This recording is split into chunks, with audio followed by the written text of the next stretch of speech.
Hi everyone, it's Danny here again, and this is the fifth installment of my series where I rate every single enemy in Dark Souls. If you're just joining us, basically I'm playing through the game, I'm encountering the baddos, and I'm interacting with them in a narrative way and in a mechanical way, and then after I interact with them and defeat them, I assign a rating to each one out of 5 stars, and this rating is kind of a mix of how cool their lore is and kind of their mechanics, and also how good of a job I think they would do in protecting my son, which is the most important thing. So, without further ado, let's move on into the Undead Parish here in earnest, and make our way into kind of the back half of the game here. All right, now, up these stairs is a bully I like to call Gregory T Williams. Every one of us in our lives had a bully that bullied us. And for me, that was Gregory T Williams. And Gregory T Williams' father owned the dealership, and he was very wealthy, and he could bully people with impunity. And he made my life a living hell. And, much like this fight, there was kind of a dramatic moment where I realized Gregory can't hurt me if I just stand on stairs lower than he is. And I think that this fight recreates that dynamic. I'm going to give it 2 stars because of that dramatic arc, but otherwise, Gregory is not exactly doing a good job of protecting my son if the intruders can just stand below the stairs, Next up is a fella I like to call the Corner Spear Time fellow. And he's a fun guy. And he stands in this corner. And you know what else he does? He dies. And that's going to be only 1 star. Now the next fight is dangerous. This is Monroe. And Monroe, he's coming after you. And, I mean, it doesn't work out. But 2 stars for the tenacity,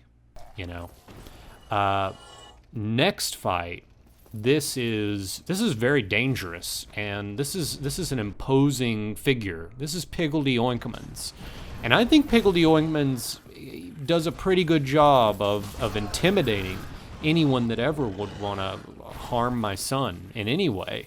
Pigley Ottoman is really kind of an all-star when it comes to, hey, I'm really putting all my skill points into avoiding damage from one direction, from the front.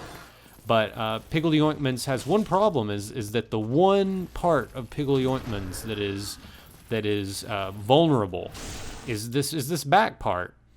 And it's 3 stars. Pigley Ottoman would have gotten a much higher score if that armor was over his butt. But that's just the world we live in.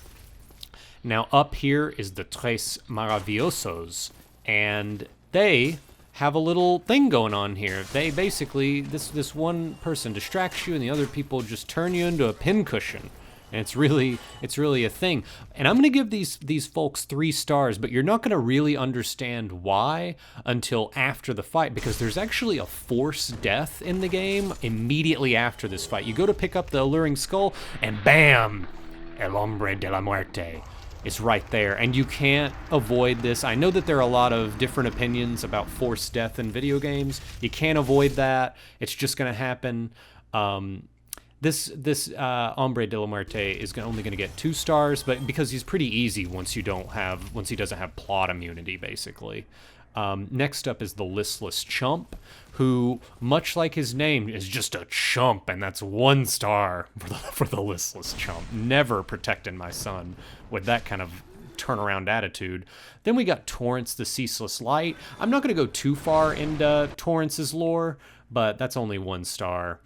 Over here is Mr. Late to the Party, and very late to the party. Only 1 star. Very little screen time for Mr. Late to the Party. Up the stairs, we've got Mrs. Stabs and Mr. Distraction. They do exactly what their name says, and I think that, Miyazaki did well naming them this. I mean, his journal is infallible.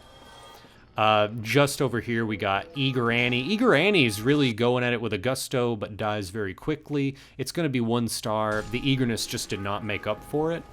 Up this here ladder is a pair I like to call the Guardians of the Rafters, and you know they do a decent job here. They do both die to a single sword swing, which is not that great, but 2 stars for guarding these rafters and the little item on there. Now moving up here, we have a really interesting section, and I'm going to tell you a little bit about it now.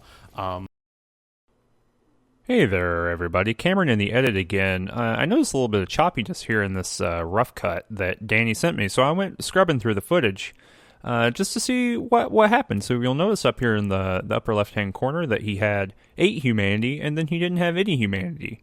So I checked everything out, and there's a funny little story here to learn about old Danny.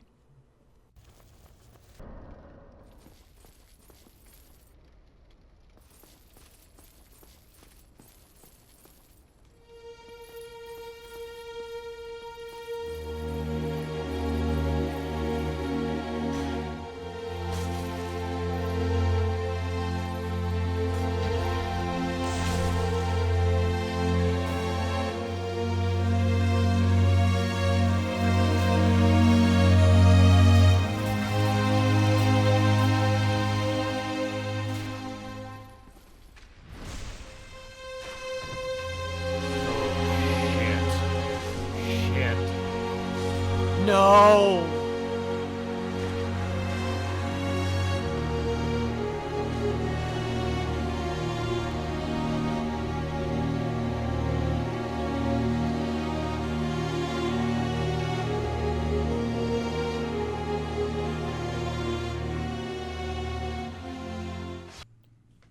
Well, that about does it for this installment of the video series.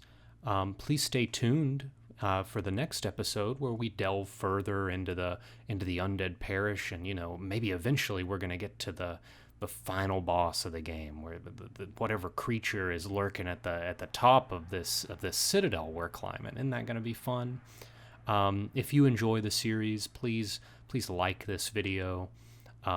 Please also subscribe if you wanna stay tuned when we make videos, and maybe if you like this video, you'll like some of the other content we do here at Range Touch. But thanks so much for watching, and catch you next time.